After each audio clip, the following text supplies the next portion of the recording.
The auctioneer lifted the red-handled hammer above his head and waited for the laughter to stop. It did not. Rain tapped against the metal roof of the county warehouse. Water ran beneath the open doors and gathered around 8 wooden pallets covered with rusted tools. Bent saws, broken drills, wrenches frozen shut, hammers without grips, machines so old their cords had turned gray. At the back of the crowd stood a thin black teenager in a faded green jacket. His name was Isaiah Brooks. He held a paper number in one hand and counted the money in his pocket with the other. 800 tools, most were useless. The auctioneer looked at Isaiah's raised number and frowned. "You understand you're bidding on the whole lot?" Isaiah nodded. A man near the front laughed. "Kid probably thinks that rust is gold." More laughter moved through the warehouse. Isaiah did not look at them. His eyes stayed on one object lying near the edge of the closest pallet, a small hammer with a red wooden handle. The paint was chipped. The metal head was dark with rust. 3 shallow lines had been cut into the bottom of the handle. Isaiah knew those marks. His grandfather had made them. The auctioneer lifted his own hammer again. "Sold 800 damaged tools to bidder number 47 for $260. The hammer came down. The sound was small, but for Isaiah it closed one door and opened another. He had no truck, no workshop, no electricity at home. And in 3 days, the city planned to remove everything from the old repair shop that had once belonged to his grandfather. Still, Isaiah stepped toward the pallets as the crowd moved away. A heavy-set man in a clean work coat stopped beside him. His name was Calvin Pike, owner of Pike Industrial Supply, the largest tool dealer in the county. Calvin looked at the rusted machines, then at Isaiah. "You know scrap metal is cheaper when you don't pay auction fees." Isaiah bent and picked up the red-handled. "It isn't scrap." Calvin smiled as if he had heard something sweet and foolish. "What is it then?" Isaiah wiped rainwater from the handle with his sleeve. "A second chance." Calvin's smile disappeared for half a second, then he walked away. Isaiah waited until the warehouse was almost empty before calling the only person he knew with a truck. His mother answered on the 4th ring. "You bought what? Tools? How many?" Isaiah looked at the pallets. "About 800. Silence filled the phone. Then came the soft sound of his mother setting something down. "Isaiah, we have $38 until Friday. I used my own money. The money you saved for school. I know. For the engineering program. I know." Another silence. This one hurt more. His mother, Renee, worked nights at a care home and mornings in a school cafeteria. She had spent years placing folded bills in a blue kitchen jar marked college, even when the refrigerator was nearly empty. Isaiah had added money from fixing bicycles, cleaning gutters, and carrying groceries for older neighbors. Now most of his savings were gone. "Why?" she asked. Isaiah stared at the red hammer. "Because Grandpa's mark is on one of them." His mother did not answer. She had loved her father. She had also watched his repair shop fail piece by piece until the bank took the building and illness took him. Finally, she said, "I'm coming." Her borrowed truck arrived after dark. The engine coughed as she backed it toward the loading dock. She stepped out wearing her cafeteria shoes and a plastic raincoat. Her face looked tired enough to break. She saw the pallets and closed her eyes. "You said tools. I pictured a toolbox." Isaiah almost smiled. Together they loaded what they could. The largest machines stayed behind until morning. The trucks sagged under the weight. Rust stained their hands. Rain ran down Isaiah's neck. Halfway through the first load, Renee picked up the red-handled hammer. She turned it over and found the 3 marks. Her fingers stopped. "Your grandfather made these when he sharpened or repaired something," she said. "1 line for each time he saved it from being thrown away." Isaiah looked at the marks. "Why 3? "Because that hammer was his." She placed it gently in his hand. "He repaired everyone else's things with it." By midnight, the floor of their small garage had disappeared beneath metal. The garage roof leaked in 2 places. One wall leaned slightly outward. The only light came from a weak bulb hanging on an extension cord from the kitchen. Isaiah stood in the doorway, surrounded by the smell of wet wood, oil, and rust. His mother folded her arms. "What exactly are you planning to do?" He pulled an old notebook from inside his jacket. The cover was black. The corners were soft from years of use. Inside were sketches of machines, replacement handles, gear teeth, drill parts, and cleaning methods. Some pages were his. Others had been copied from his grandfather's notes before the shop was locked. "I'm going to restore them, all 800, as many as I can. With what equipment?" Isaiah looked around the garage. "We'll figure it out." Renee rubbed her forehead. "Your grandfather said that a lot. Did it work?" "Sometimes. And the other times," she looked at the tools, "the other times we paid for it." The next morning, Isaiah carried the red hammer to school in his backpack. He did not show it to anyone. During lunch, he sat near the technology building and watched through the workshop windows. Students moved around bright machines while Mr. Bennett, the shop teacher, checked their work. Isaiah had applied to join the advanced engineering class twice. Both times he had been rejected because he lacked the required course credits. He had missed too many classes while caring for his grandfather during the final months of his illness. The school computer did not understand why. It only showed absences. When the bell rang, Isaiah waited until the workshop emptied. Mr. Bennett saw him at the door. "You need something?" Isaiah placed a rusted hand drill on the table. "I need to use the wire wheel." Mr. Bennett looked at the drill, then at Isaiah. "For a class project?" "No, then I can't let you." "I'll pay. It isn't about money, insurance rules." Isaiah pulled a folded sheet from his notebook. It showed the drill in sections with each part labeled. Mr. Bennett studied it. "You drew this?" "Yes, sir. You ever taken one apart?" "Not this model." "Then how do you know what's inside?" "I looked through the vent holes." Mr. Bennett turned the drill slowly. "You missed details in class, Brooks, but you noticed them everywhere else." Isaiah said nothing. Mr. Bennett handed the drill back. "I still can't let you use the machine." Isaiah's shoulders lowered. Then Mr. Bennett opened a cabinet and took out a wire brush, a small bottle of oil, and a pair of safety glasses. "These can leave the building." It was not much, but it was the first thing that worked. That evening, Isaiah clamped the drill between two pieces of wood. He brushed until his wrist burned. Rust dust covered the table and floated in the light. The screws would not move. He soaked them in oil. He waited. He tried again. One screw snapped. Isaiah stared at the broken metal buried inside the casing. The first tool had lasted less than 20 minutes. He threw the screwdriver across the garage. It hit the wall and fell behind a box. For a long time he stood without moving. Then he picked up the red-handled hammer. There were 3 lines beneath his thumb, 3 times saved. Isaiah turned back to the drill. He spent 2 hours cutting a narrow slot into the broken screw. Then he heated the casing with his mother's old hair dryer, tapped the metal gently, and tried again. The screw moved, only a little, but it moved. Near midnight, the drill opened. Inside, the gears were packed with black grease and orange flakes. One spring was broken. The power cord was unsafe. The wooden handle had split. Isaiah should have felt defeated. Instead, he smiled. The inside was not a mystery anymore. For the next 6 days, he worked before school and after his mother left for her night shift. He cleaned parts in glass jars. He made replacement handles from broken chair legs. He polished gears with strips of fine sandpaper wrapped around a pencil. He ruined 3 tools. He saved one. The restored hand drill sat on the kitchen table beneath the morning light. Its metal body was dark and smooth. The new handle was made from maple.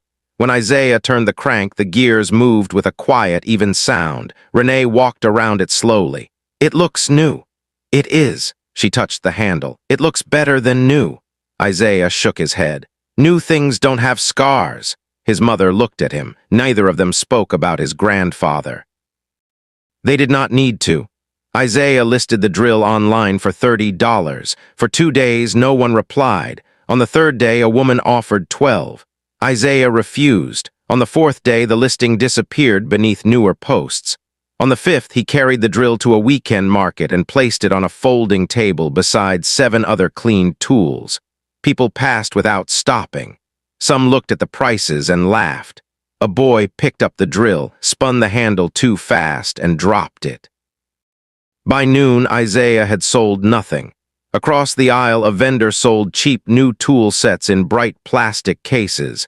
The metal was thin, but the boxes looked perfect. Calvin Pike appeared near the vendor's table wearing the same clean work coat Isaiah had seen at the auction. He noticed Isaiah. "You cleaned a few."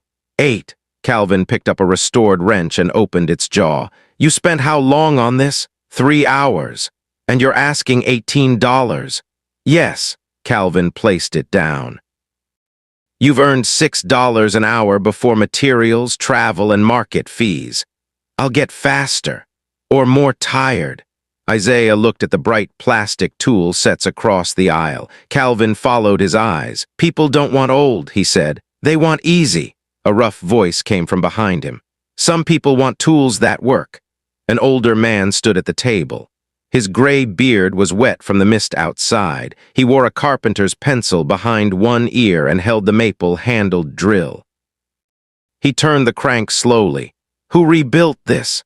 "I did," Isaiah said. The man checked the chuck, the gear movement, and the handle joint. "You balanced the grip." Isaiah nodded. "My grandfather taught me."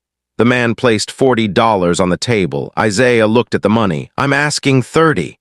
"I know." He lifted the drill. 10 is for not painting over the scratches. After he left, Calvin stared at the empty space on the table. One sale doesn't make a business. Isaiah folded the money and put it inside his notebook. "No." He looked at the remaining tools. "But it makes the next tool possible." The carpenter's name was Walter Reed. 2 days later, he returned with an old wooden tool chest filled with damaged hand planes. "I heard you bought the county lot," Walter said. Isaiah nodded. "Then you may have something I need." He showed Isaiah a brass adjustment wheel with a missing tooth. "They stopped making this size decades ago. I've looked everywhere." Isaiah searched the pallets that evening. He found 7 adjustment wheels, none matched. He searched again the next morning before school. Nothing. On the 3rd night, while moving a box of broken clamps, he heard a small metal piece fall and roll beneath a cabinet. He reached into the dark and pulled out a brass wheel. One tooth was bent. The size matched. Isaiah cleaned it, warmed it, and slowly pressed the tooth back into line. The first attempt cracked the edge. He sat on the garage floor with the broken wheel in his palm. Walter had not asked for a new part. He had asked for that kind of part, and Isaiah had destroyed the only one. The next day, he told Mr. Bennett. The teacher examined the broken piece. "You tried to bend cast brass? I warmed it. Not enough, and you pushed from one point." Isaiah looked down. "Can it be fixed?" "Not by bending it back." Mr. Bennett walked to the far end of the workshop and opened a dusty drawer. Inside were small molds, files, and pieces of metal. "Ever made a pattern?" "No." "Then you're about to ruin several." Isaiah looked at him. Mr. Bennett sighed. "Saturday, 7 in the morning, the school opens for robotics practice." "I'm not on robotics. You're carrying boxes." Isaiah arrived at 6:45. By noon, he had made 3 wax patterns. The first was too thin. The second had air pockets. The third looked right. Mr. Bennett helped him prepare a sand mold, but he did not touch Isaiah's work. "You want it saved," he said. "You make it." They melted brass from 2 broken fittings. Heat rolled across Isaiah's face. The liquid metal flashed bright inside the dark room. He poured too quickly. The mold failed. They started again. The second pour worked. When the brass cooled, Isaiah broke away the sand and found a rough wheel inside. It was ugly, but all the teeth were there. He filed it by hand until sunset. Walter came to the garage the next morning. Isaiah placed the repaired plane on the table. Walter turned the new brass wheel. The blade moved forward, then back. His eyes stayed on the tool.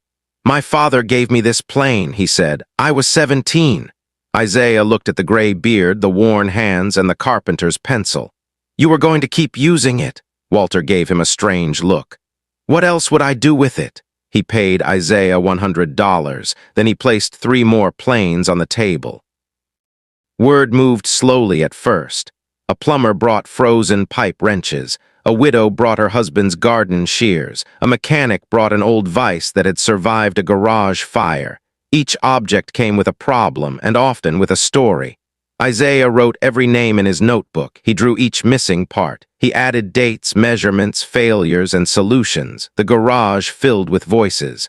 My father used this every Sunday. This was the last thing my brother gave me. I know buying new would be cheaper. Please don't erase his initials. Isaiah began to understand that people were not paying him to clean metal. They were asking him to protect memory. By winter, he had restored 116 tools from the auction lot. He had also repaired 73 brought by customers. The money was still small, but it paid the electricity bill twice and replaced the bald tires on his mother's car. Then the city inspector came. He stood in the driveway with a clipboard while Isaiah ran a bench grinder inside the garage. The inspector looked at the extension cords, the stacked machines, the oil containers, and the narrow path to the door. You can't operate a commercial repair business here. This is our home, Renee said. That's the problem. Isaiah stepped forward. I'm not disturbing anyone. The inspector pointed to the grinder. You're using equipment in a residential structure without proper ventilation, fire control, or commercial wiring. How long do we have? The inspector wrote something on the paper. 10 days to stop operations. After he left, the garage sounded different. The tools were still. Rainwater dripped into a bucket. Renee leaned against the car. We knew this could happen. Isaiah read the notice again. He had orders waiting on the shelves. Customers had already paid deposits. Walter's damaged jointer rested beneath a tarp. I can fix the wiring. It isn't just wiring.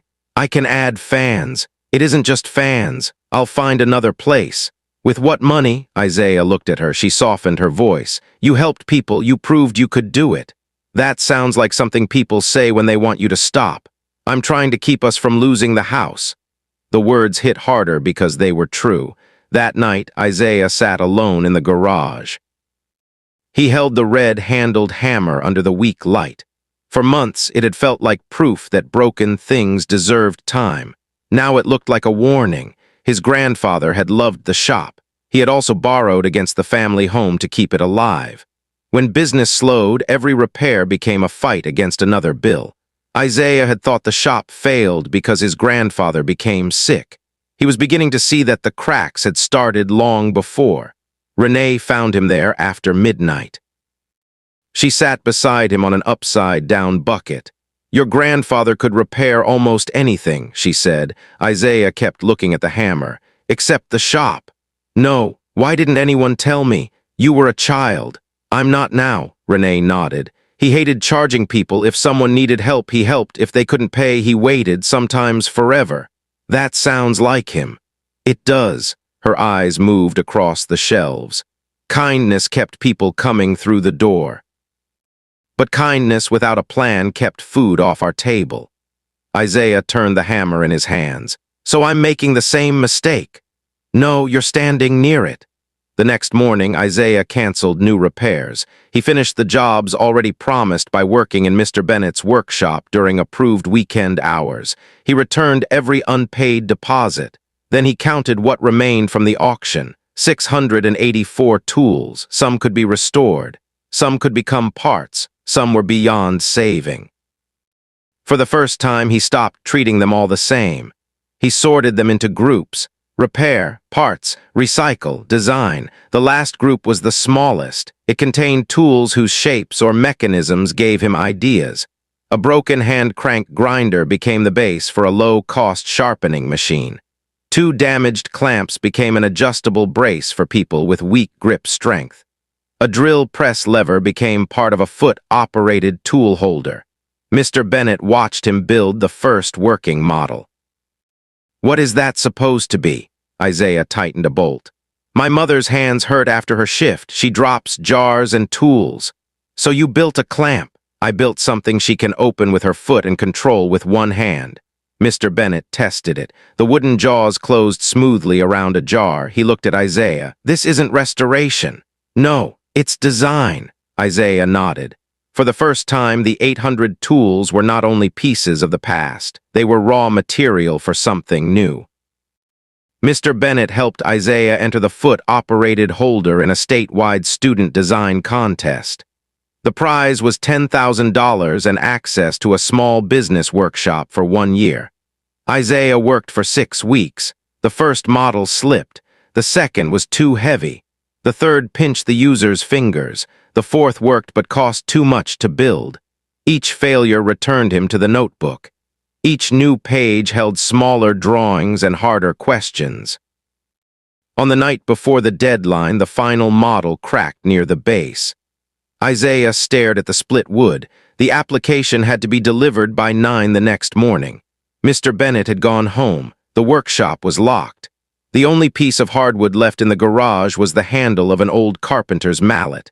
Isaiah placed the mallet on the table. Its handle was thick, straight, and strong. 3 cut marks sat near the bottom, another tool his grandfather had saved. Isaiah lifted the red-handled hammer. For several seconds he could not move. Then he struck the mallet handle loose. He cut it, shaped it, drilled it. By sunrise, the wood had become the support arm of the final design. The 3 marks remained visible. Isaiah did not sand them away. At the contest, the judges moved quickly from table to table. Most displays were clean and bright. Some students had 3D printers, computer screens, and polished video presentations. Isaiah had one machine made from old steel, worn wood, and parts that had once belonged to 5 different tools. A judge with silver glasses pressed the foot pedal. The clamp closed. She placed a jar inside, opened it with one hand, then released the pedal. "Who is this for?" she asked. "My mother." "Only your mother?" Isaiah looked around the room. "No, anyone whose hands don't work the way they used to." Another judge pointed to the marks in the wood. "Why didn't you cover those?" Isaiah touched them. "They mean the material was saved before." "And now?" Isaiah looked at the machine. "Now they mean it was changed." He did not win first place. For one long moment, hearing the announcement felt like losing everything again. Then his name was called for the Community Design Award. $3,000, no workshop access, no large prize, no easy future. But after the ceremony, the judge with silver glasses found him near the exit. She introduced herself as Dr. Lena Morris, director of a nonprofit manufacturing lab in the city. "We teach young builders to turn repair skills into products," she said. "Would you like to visit?" Isaiah looked at the $3,000 check. "Does visiting cost money?" She smiled. "No. Then yes." The lab occupied an old bus depot with high windows and concrete floors. Machines stood in bright rows, metal printers, lathes, cutting tables, testing equipment. Isaiah walked through it slowly. For months, he had been fighting every broken screw and missing part by hand. Here, almost anything could be measured, copied, or rebuilt. Dr. Morris stopped beside a steel workbench. "You have good instincts," she said, "but instinct isn't enough." "I know. You need safety training, business training, design testing, pricing, records." Isaiah opened his notebook. "When do we start?" She gave him a part-time apprenticeship. He went to school in the morning, worked at the lab 3 afternoons a week, and repaired tools on Saturdays under proper permits. The $3,000 rented a small storage unit and paid for liability insurance. Nothing became easy, but the problems changed. Instead of asking how to survive one more week, Isaiah began asking how to build something that could survive without him. He created a simple system. Every restored tool received a card showing its age, repairs, original marks, and new parts. Customers could see exactly what had been saved. He called the project Second Life Tools. Walter built wooden display boxes. Mr. Bennett photographed the finished pieces. Renee kept the accounts at the kitchen table, checking every number twice. 1 year after the warehouse auction, Second Life Tools held its first public sale inside the manufacturing lab. Isaiah arranged 140 restored tools beneath warm hanging lights. The red-handled hammer sat alone in a glass case, not for sale. People arrived before the doors opened. Collectors came from 2 states away. Carpenters tested hand planes. Mechanics turned restored ratchets in their palms. Families searched for tools that looked like the ones their fathers or grandmothers had owned. A local reporter asked Isaiah to stand beside the display. Then a familiar voice came from behind the crowd. "How much for the whole collection?" Calvin Pike stood near the entrance. He was not laughing now. He walked slowly between the tables, reading the cards. A restored machinist's vise had already sold for $600. A rare hand drill had sold for $480. Several wrench sets were marked with red sold tags. Calvin stopped in front of Isaiah. "I want to buy the remaining auction tools too," he said. "Restored or not."